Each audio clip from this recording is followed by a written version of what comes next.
Hi guys. Yeah, hi guys. We're also from Info. Bombarded with no warning. I'm Tracy. And I'm Mankind's one of a kind, Chimp. And we got news for you. Today we're going to be talking about the heat wave in Uganda. And UK sanctions Rwanda. And the flying car. All that and more coming up. Uganda has been experiencing an enormous heat wave with temperatures reaching up to 38 degrees Celsius in some regions. Now, the Uganda National Meteorological Authority has said that this is largely due to things like climate change, deforestation, as well as urbanization. And this heat wave is likely to continue until March. This is a bit crazy because the feeling I've been having in my chest, in my heart, within me is like when you have a bar of soap and you drop it in sand. I want to fight the weather. I don't know what to do. I've just gone to shower, I've come out, and I'm sweating. Already? Then you have to get back in the shower. Now, like, how do I apply deodorant if when I want to apply it, I'm sweating? When you're sleeping, you turn the pillow to get the cold side and all of it is warm. Like, I've been fighting like you're sleeping in a hot the box. weather. Like, I can't sleep. I turn this side, turn that side, and just start punching the weather. It's insane. Because it's crazy. And then you want to open the door so that to get air and open a window. But then you have to decide, do you want cool air or do you want to fight mosquitoes? Last night, I just got home and I opened the door.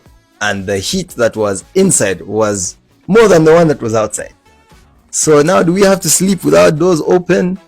Anyway, I find some solace in the fact that it is almost March. Yeah. And in like 1 day or 2 days. Maybe this will end. But they do encourage us to stay hydrated, wear some light clothing, and really just avoid prolonged sun exposure. Wear some lip balm. Wear some sunscreen. Wear some lip balm to all the man them out there. Sunscreen. Protect your skin. Lip balm.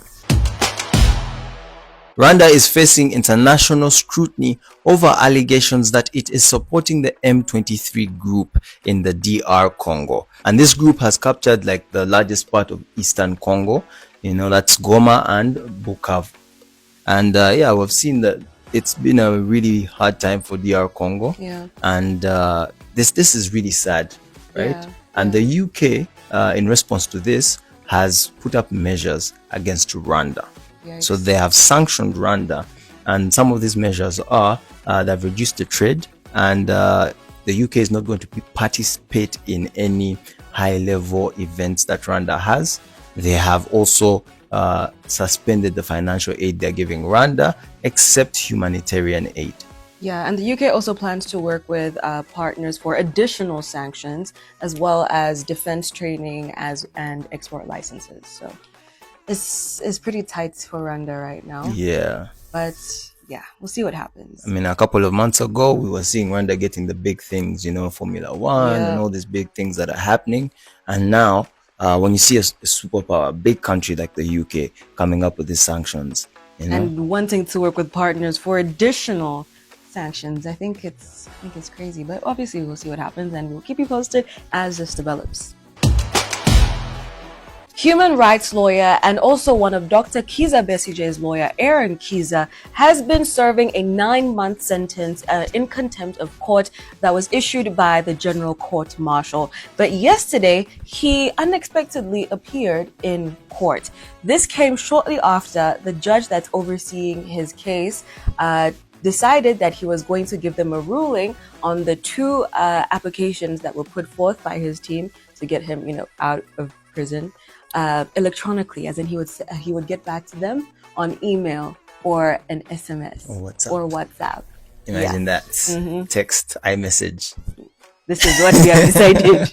Yeah, so the applications that were filed by the ULS and Chiza basically argue, and challenge his detention. Yeah. And they're saying that this is a bit unlawful because the Supreme Court say that these issues are not supposed to be appealed in the military system. Yeah. And So now this has obviously caused a little bit of a gray area, It's quite hard to know how now to proceed because it's as if the judiciary is separate from the Supreme Court. So it's really just leaving people in a bit of a fix. It's a sticky one. Yeah. Remember when you were young and you would always imagine a flying car. We would watch the Jetsons. Yeah, and you're like, see what the future would look like. What would the future really look like if we had flying cars?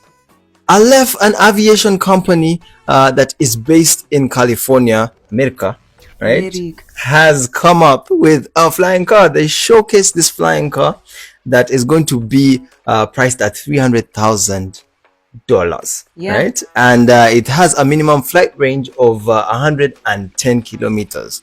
So you can go to Ginger with this car. You can fly to Ginger with this car. Wow. You know? But I can just imagine the kind of chaos that's going to be there once people really buy these cars. Because if you already cannot behave on the road, are you going to behave in the sky?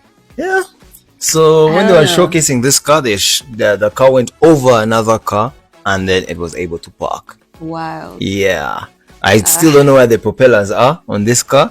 But hey, man, I don't know what they're using, but it's electronic. Wow. Yeah, it's an electronic flying car. The future really is here. And so far, there's really high demand for it, as there are over 3,000 orders already. Yeah. And they start production next year. 2026, guys. Crazy. Production. Flying cars. We have self-driving cars, now about to get flying cars. Yeah, I think we now need What's to next? start changing the licenses that people do get, because don't bring them to Uganda. Who's going to teach us how to drive flying cars? Don't bring them to Uganda. What the heck? People don't obey the road rules. Now in the sky, it's just going to be more I think that's for people that don't want to be stopped by the police. It's for people. Because who's gonna stop you? It's for people. It's for developed countries. Nobody can stop you. Are you sure? What if there's sky police? Yeah, you have traffic policemen. They'll have sky police. Those police. You think police will also won't get flying cars? You think it's just going to be regular people? In Uganda, the best police car is a Subaru. So that's the end of the story. Thanks, guys. President Museveni has reaffirmed that the parish development model is designed to uplift the poor and not the wealthy. He compared his mission of the PDM, and doing these PDM tours and really just allowing for this to be happening. He compared it to Jesus Christ's mission, emphasizing that, he is uplifting Ugandans. Yeah. Yeah. Yeah. It was a rare sight to see. Seeing that the president has gone to a parish to look at those 1 acre farms that he has been talking about since COVID times, right? But critics on the internet have come out to say that, yeah, it's good to see that he has been the auditor. He has gone to check it out, going to see if these things have actually happened and how far people have taken his idea. But how much did it cost? It cost a proper arm and a leg for him to go and audit it as the president of Uganda. Yeah. And apparently they are saying that money could have gone to service other things that would still help those people.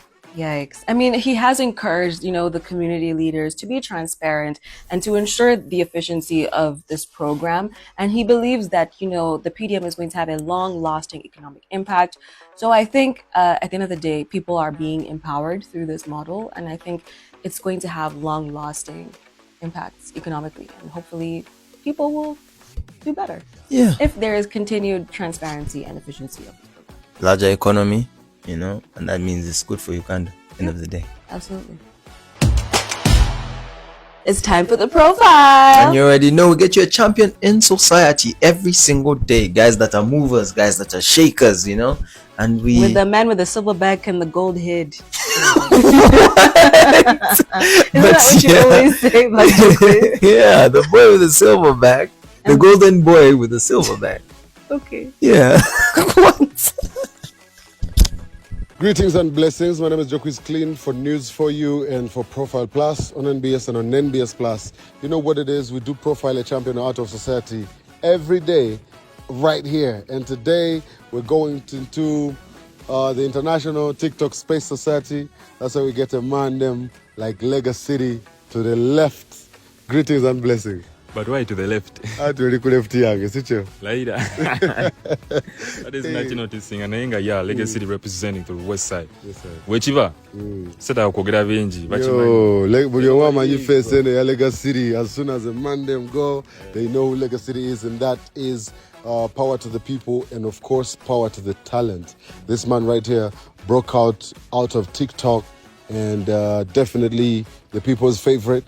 Also twisting hip hop in a different way, in his own way. You understand? I feel like there's always a shift in things, and you have to notice when there's a shift. And this man them came with a shift. Legacy City. Before we see Legacy City on TikTok, story ya Legacy City yalietya oba wasomera wa kurapping watandika otya. How did you know that you're gonna, how did you end up here? Okurappinga nzijukira manyinze kino njagala nnyo kyogera inspiration yange sometimes teva mu ba artists be mumanyi but inspiration eva mu mikwano gyange, the environment that I'm in. Oisegera so like sana kwogera bingi just kino ekintu I'm just meant to do this. This is what I'm meant to do. Yeah. Kati gwe, what was like your first ojjukira kyekintu in terms of hip hop watandika okufulonga nogamba nayo manyi oba nyimbe katandika ddi okufiringa eyo ogamba kangene mu booth mbeko kyenkola oba kati freestyling? How did that start? I remember I had a friend bali bamuyita Arthur nasomanga naye si munubi si munubi kyali wange kati yali nga atera okuwandiika kati nga gayo ya inspiring nnyo kubanga kuva dda mu primary I used to love music. I used to listen to a lot of music nga miming enyimba z'abasajja barapa ba Eminem bichi nyimba nga nzimanyi okitegeera so nga naye nga ekyokuwandiika tekiriimu but that guy knew how to write, you get, so your guy yakitriggeringa munzi okubanga nsobola okubanga nange nsobola oteka penny wansi era since then I've been writing. Because, mwaka ki? It was 2014 nga nyingira senior 1. That is when I started now writing seriously. Kati chali achawandiika oba yena yapowa kyensobola okugamba tabiriiko nnyo biki naye nga gyali eyo wakabigaye naye nga yakitriggeringa biki ne kivaayo. So that is what it is, bro. Then notandika ku writing now that's a long time until when you were discovered recently. Mudaiza nokulowooza mbu walaba TikTok nogamba let's just do something. So tell us how kati watandika ku writing, how do you get to even linking with Omunubi, or before that how do you get to TikTok? Kati Omunubi musanga Makindi okisegeera omanyi bagamba Makindi ewasibuka talent okisegeera kati Omunubi musanga Makindi nga nange nfaatamu biki kati ate aba vibe wezikwatagana nze n'Omunubi biki kati nga tubeera nnyo nga tu freestylinga nnyo naye nga biri behind cameras biki tewali camera okisegeera naye nga biba binyumira abayaya baye bakuŋŋaana ne banyumirwa biki tugamba lumu katutekeyo ka video kasooka kali ka video ki what is a map alone kaita abaye ne bakagala mwana ba freestyle kuba freestyle awendala bas ne tuba spell the word boy nafuka boy niba bilala oisegeera. So then ne mutandikira ndowooza everything kept happening. Now you've gone to studio, you've even released actual official music video. Nalabye video ya mwenga what is happening? So kongambe about mostly management if there is, also how do you get kuleva egambo manyi ekigambo official music video chiba kiraramu sisimu ate sina bintu byetulaba na bulijjo. You like went real hard with your boys. So tell me direction channel, the one you're taking now, just from evolving from just a TikToker to an actual rapper, musician, recording artist. Bro, I've not been a TikToker from I've just been doing my thing. Just but then kwesanga TikTok okubanga it is like a vehicle. I'm using it as like a platform to showcase my talent. And I actually feel it may be unfair not referring to as just a TikToker. TikToker, let's say if they are dancing, they are dancers on TikTok, right? Yeah. So I get what you're saying. Just you've always been rapping. TikTok has just been like a way of doing a thing. So tell me about the most recent music video you've done. I saw you did something with the Son of a Border, a nice Uganda Crane song. Then recently you also have a song with Paper, Munubi. And you Malalimo tune? Just Omunubi Paper and me. Yeah. So talk to me about this video. Man, just know the video was directed by Larry Hector, one of my boys out there with Mav coded.